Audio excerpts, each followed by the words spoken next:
Good morning. I was not able to find a classmate to do the Zoom meeting with to create my study plan, so I have decided to write it down, and it is right here. So on Saturday, I woke up and I began this activity, and then at 12:30, I'm going to begin my Chapter 3 suggested problems. I have already completed Chapter 0, 1, and 2, so all I have left is Chapter 3. I finished all my conceptual questions and I've taken all of the quizzes.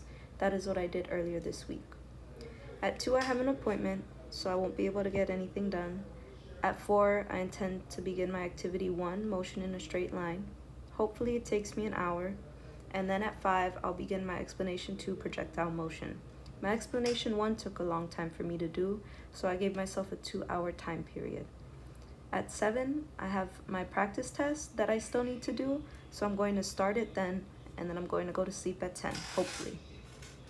On Sunday at 11 a.m., I'll start working on my practice test again. I'll take a lunch break at around 1, and then at 2 p.m., I'll continue to do my practice test. I want to have it complete by 9 p.m. the latest. On Monday, I plan to start the day with my biology class as always.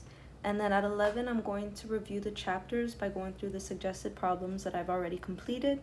At 2 p.m., I'm going to complete at least 2 homework assignments because I really want to stay on track with the extra credit. And at 4 p.m., I'm going to continue to review the practice test. And this will be my study plan until the day of the test, which is Tuesday.